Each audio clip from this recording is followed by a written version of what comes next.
This is part 2 for the martial law indicators. We're moving into now, martial law has now been declared. We're moving into the stage now of civil war, revolution, or reset.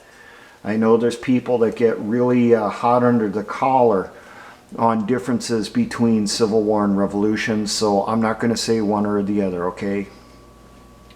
But we're moving on now. Martial law has occurred, and first off, who would be the ones involved in it? Who would be the ones going after the patriots, the militia, the constitutionalists, the conservatives, the nationalists, your average American people, or at least your red-blooded American, as they used to say?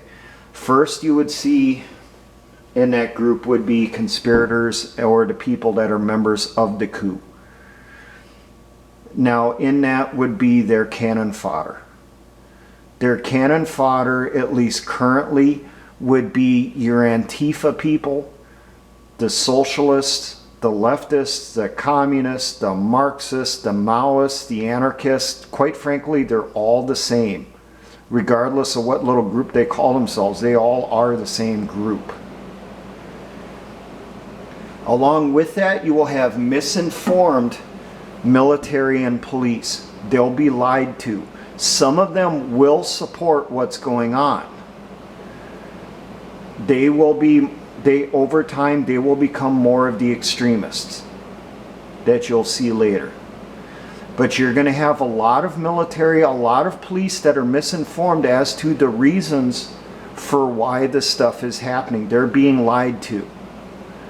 They might be told that a coup is taking place and they're being called up to prevent it from happening. In actuality, they're the ones that are being used as the ground troops, the boots on the ground for the coup. But they're being told they're trying to stop it. Now, that initial stage, that can last a few days, it can last a few months. But over that time, a lot of this military and police, they're going to see what's going on. And they're going to start choosing sides. They may be a fence sitter in the beginning. They're just going along because, hey, this is the orders. But after a while, it's going to start gnawing at them, and they're going to have to choose. Are they going to, let's say, join the rebellion? Or are they going to join the Empire, to use a Star Wars analogy? Okay? Now, during the initial phase, that is when you will see roundups and outright executions. Now, the average militiaman, the average patriot, the average gun owner, the average survivalist, prepper, constitutionalist, we will not be rounded up. We will be killed. They will show up at your place, kick in the door. They're not even going to bother to knock. They're going to come in, they're going to SWAT raid the place, and they're going to come in and they're just going to gun you down. They'll shoot you, they'll shoot your family, as I've mentioned before. If media ever shows up or any press release is allowed to go out, they will say that you killed your family and yourself. The only ones that will get arrested are the ones that they think could provide them with needed intelligence or that they could exploit later. So that would be your leadership, your politicians, maybe the media people. People that they're going to try working on, that they're going to try brainwashing, they're going to try torturing. Those are the ones that would be taken to your quote-unquote FEMA camps. It will not be your average gun owner. They're just going to come in, kill you, and take the weapons. You know, they're not going to come in, kick in your door, and arrest that survivalist just to get his weapons and his food. They're just going to kill him, and everyone who's there, to include small children, they're just going to wipe out everybody and then take what they want. Now, those raids, a lot of those will be done by the more extremist members. They've already identified the people that they know for sure will do this without question. There are psychos out there like that in the police force and in the military. People that get off on killing for the sake of killing. There's people out there in law enforcement, whether you want to admit it or not, and I know law enforcement does watch this channel. There are people in law enforcement that get off on watching kids get killed, get tortured. It's sort of like, you know, pedophiles gravitate towards child protective services and the priesthood and teachers and stuff. Well, you get the people that like killing people, they also like to gravitate towards the police too, and the military. So in the beginning, there's going to be a lot of shots fired, and it'll go both ways. They can't be everywhere at once. They will go after the ones that are higher priority first. You can guarantee there's a priority list. There'll be a list of, we got to take these people out within 6 hours, these people take them out within 12 hours, these people within 24. You can guarantee that list has been established. And it gets updated regularly by the deep state. Now, the first year to 2 years of the reset, the Civil War, the Revolution, you would be still fighting the troops and the police, and these would be our own people, Americans. And the worst of the ones that you'll face are the extremists. They will get pulled away from your normal units and your normal police forces. They'll be put into the more well-trained and better equipped. They'll be the ones that get the high-tech stuff. They'll get put into units, let's say the equivalent of the SS and the Gestapo. Okay? They'll be the ones that would be heading up your death squads. That's where your extremists will get pulled to. They'll get put in there. And then everyone else will be basically the cannon fodder. And I figure this will go on for a year to 2 years, where it'll be American against American. Because the globalists, the people up top, they want to see us kill each other because that's fewer people they have to deal with later. Why send in their people to do it when they can just have us kill each other off? Less to deal with later. Now, during this phase, especially during the 1 to 2 year time period, a lot of it is going to be guerrilla warfare. It's going to be more traditional guerrilla warfare. It's going to be along the lines of what you've seen in Europe fighting the Nazis, the partisan warfare that was going on there. It'll be along the lines of the VC and the Viet Minh against the French and the Americans and the South Vietnamese and their allies.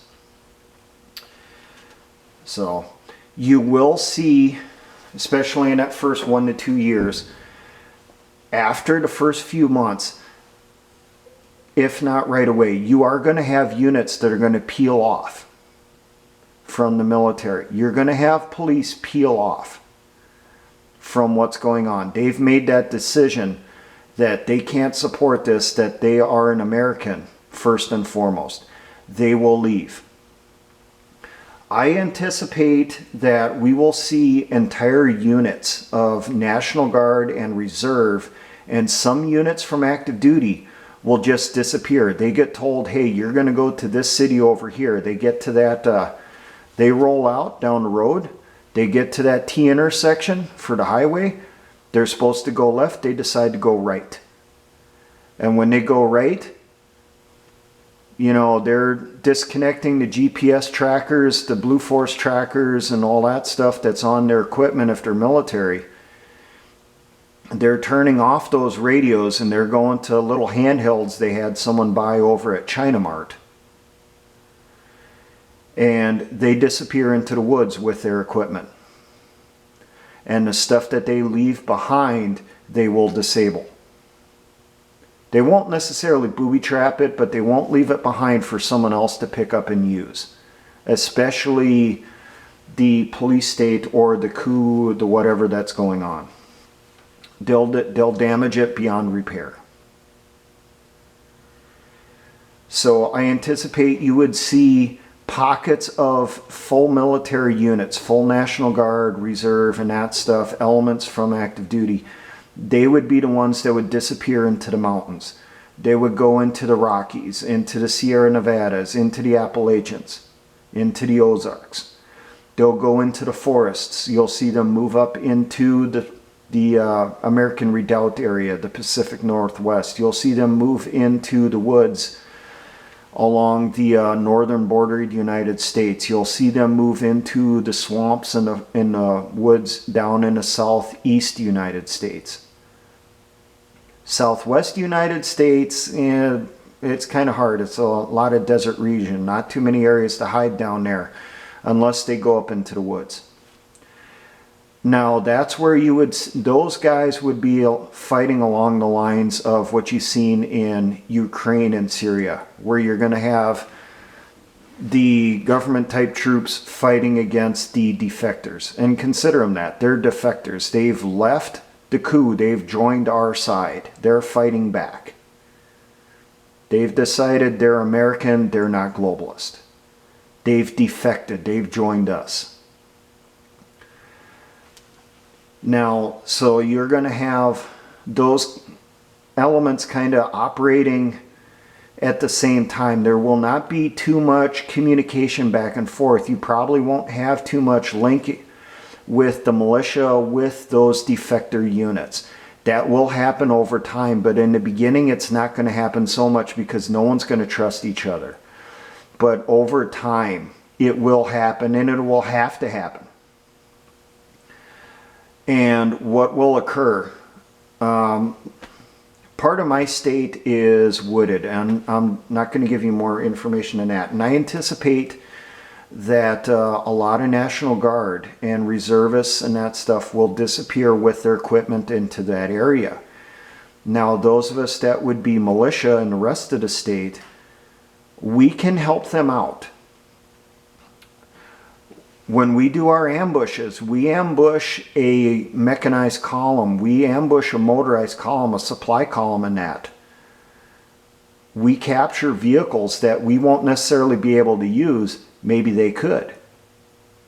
Maybe they'll have a few people with us, or we have a few people with us that are trained how to drive the M1 Abrams, how to drive the M2, M3 Bradleys, how to drive the Humvees, how to drive the Strikers.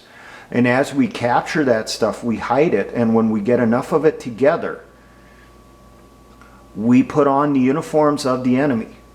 We change the markings on the vehicles so that it matches the way it should for a convoy.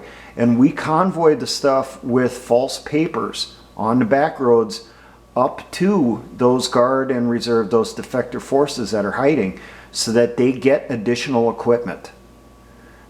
That major items. You know, we'll probably keep the small arms and that stuff and a bunch of the supplies, but when we capture the spare parts and the fuel and that stuff, if we can, we should try getting that over to those defector units. And then they need to cache the stuff, hide the stuff, protect the stuff, because we're going to need them later. Because there's going to be that phase where we go from guerrilla warfare to conventional warfare. And we are going to need those defectors in that. Now, after about the 2-year mark, that's when I think you're going to see quote-unquote peacekeepers deployed, your foreign troops. Reason for that is the casualties amongst the U.S. population will be pretty high at that point. Less people are going to be willing to join the military. So the quote-unquote Tories, if you want to think of that, using a revolutionary term, the colonists that were still loyal to the crown, you know, there's going to be fewer of them that are going to be willing to join the military to keep fleshing out those units that are still loyal to the coup, loyal to the deep state.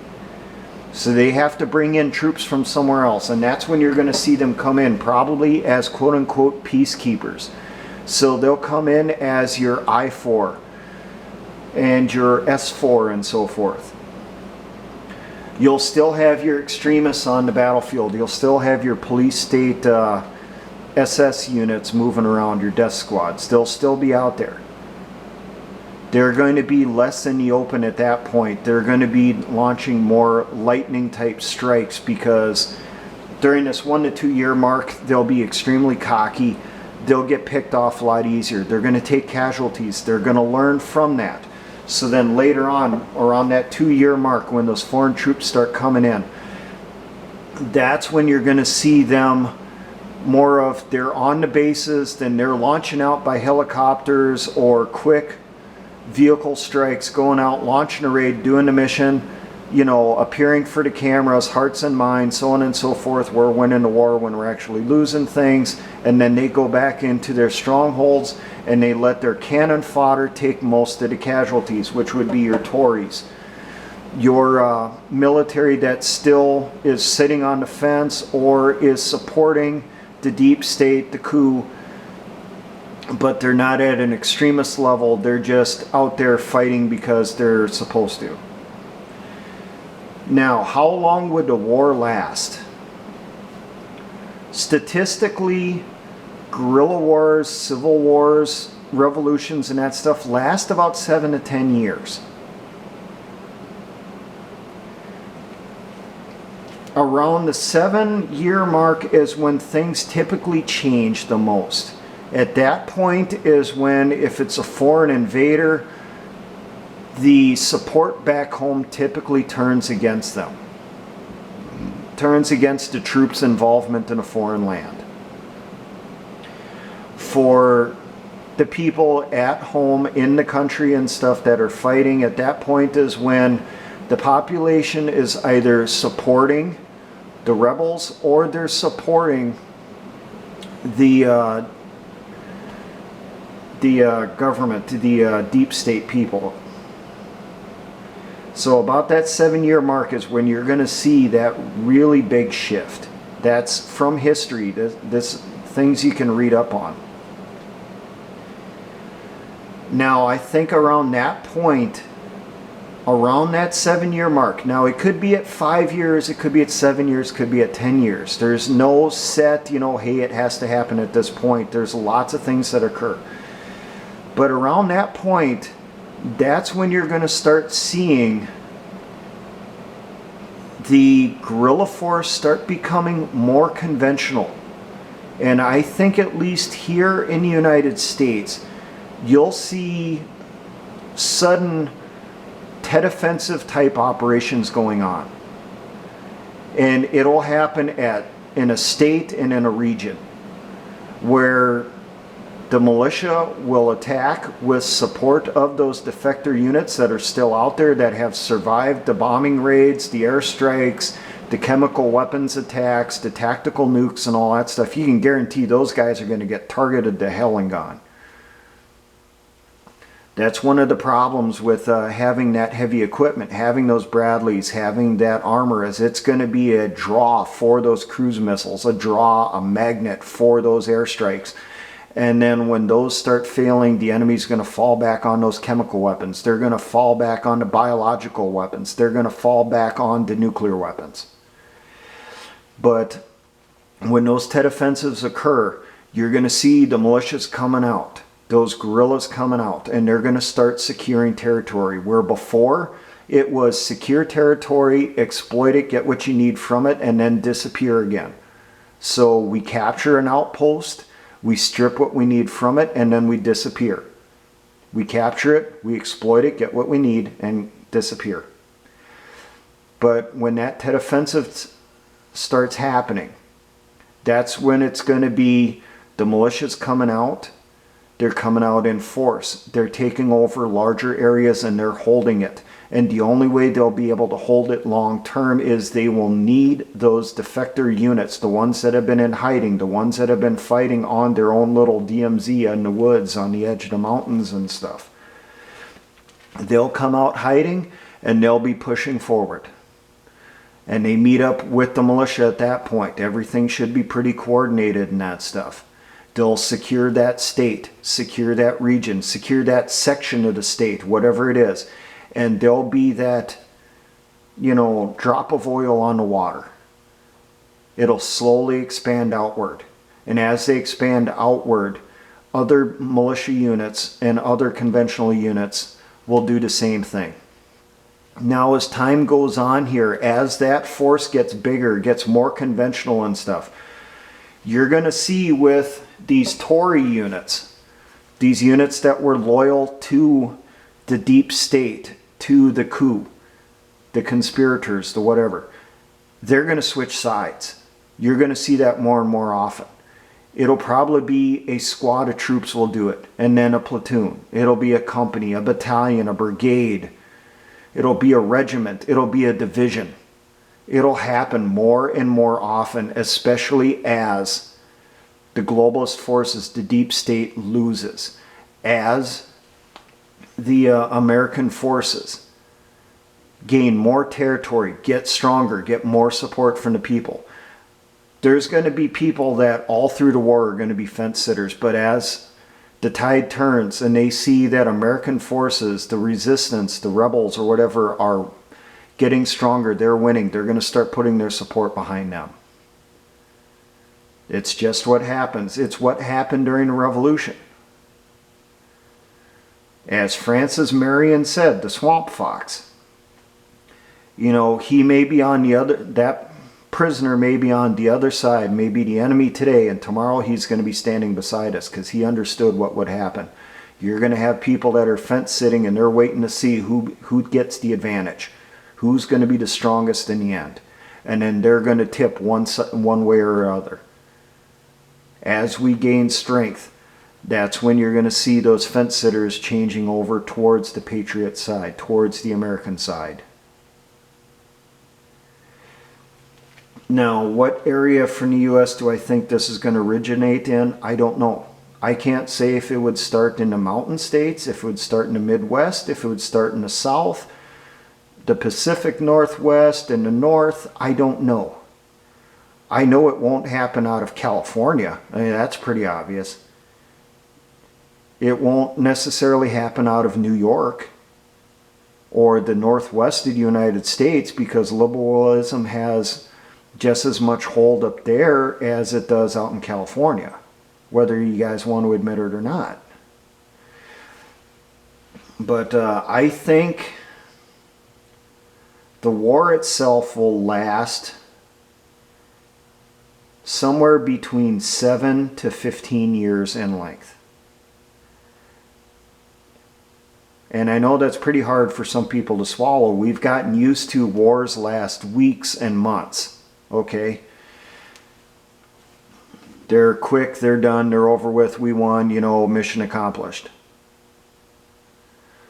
But what we've seen with Afghanistan, what we've seen with Iraq, that should give you some of it an idea that this stuff takes time. And this is a fight that's going to go on, and it's going to be a bad one. Okay, what people can expect while this is going on? Expect banditry. You're going to see criminals up the wazoo. There's going to be criminals coming out that they're going to say they're militia and that stuff in order to get things from the public, and then they'll disappear. Just your average con artists. That was in the movie American Guerrilla in the Philippines. If I remember correctly, towards the beginning of the movie. You'll have the con artists come out, say they're patriots in order to get money, get food and that stuff, and then they'll disappear and they'll move on, pull the same scam somewhere else. You'll have people come out and they'll be bandits. Okay, they'll rob people, they'll rape, they'll pillage. You know, that's going to go up considerably. At the same time this is going on, you're still going to have the police state. But the police state's really only going to control the major cities. They're not really going to control the countrysides. They may have a few cops, combat outposts, forward operating bases and stuff in the countryside, but their zone of control is going to be the major cities. Not necessarily out in the country. Out in the country, it's going to be kind of Wild West atmosphere. It's going to be, you know, you need to be on your guard because, quote unquote, the Indians, the bandits, are going to come in at any time. You know, they'll come in the middle of the night.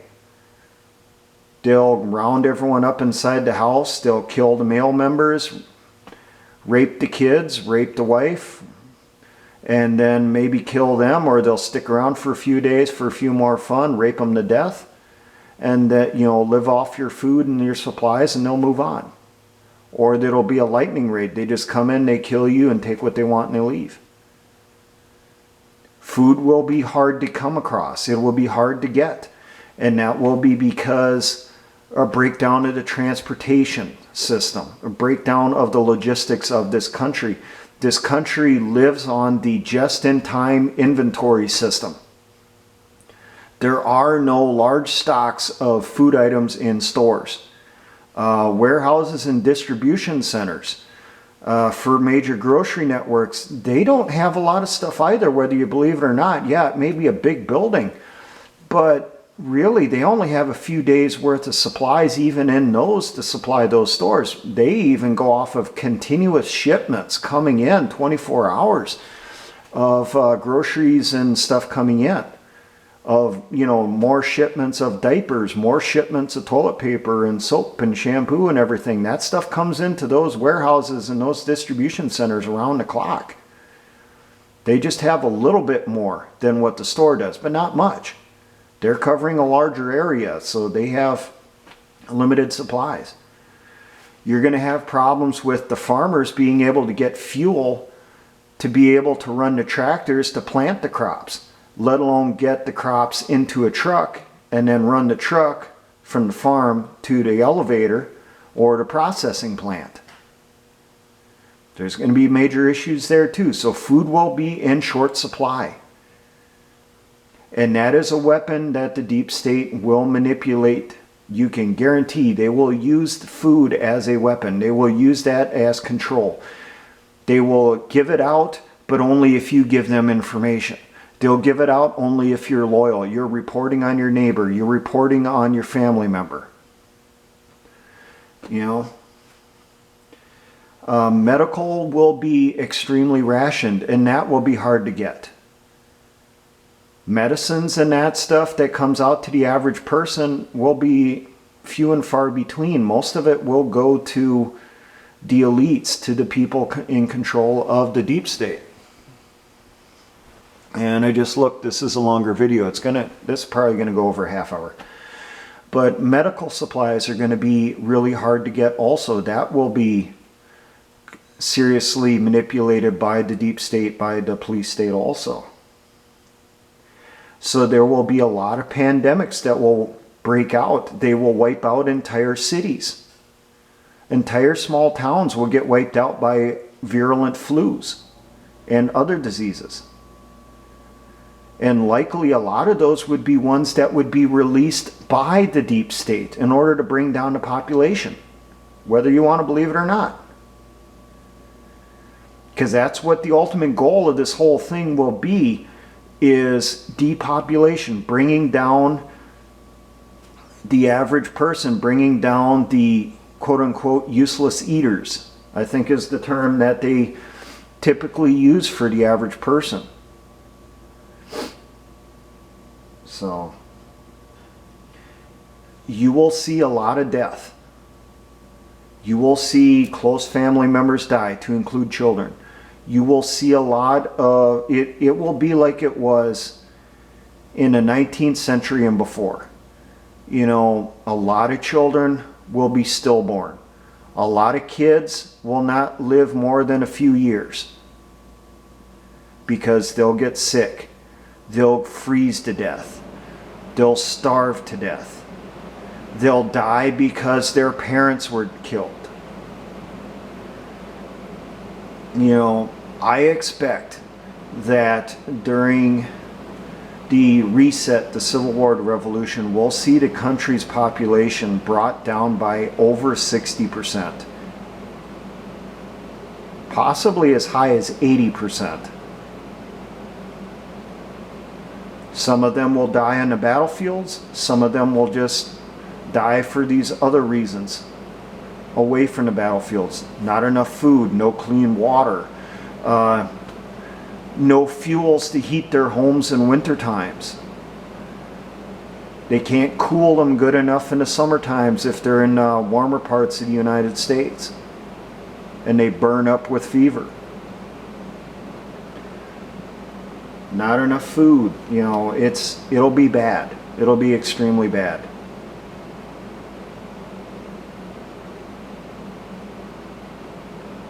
So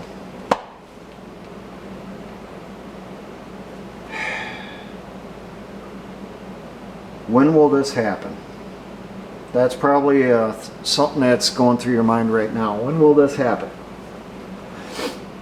And I'll toss this in here, you know, Backcountry Preps, you just asked this question a few hours ago. You know, what do people think is the likelihood of something happening this next year in 2019?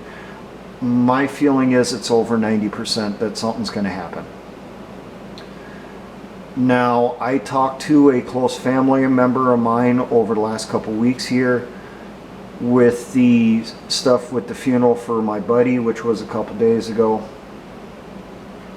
And I talked to this family member of mine that since Thanksgiving, I've just had this weird gnawing feeling that these holidays I'm spending right now with them is the last one I'm going to spend with them for a very, very long time.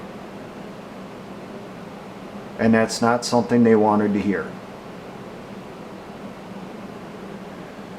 But I told them, don't tell anyone else. Okay, so just spend the holidays together, and I told them expect that, hey, maybe one of these days they'll try finding me and I ain't going to be here.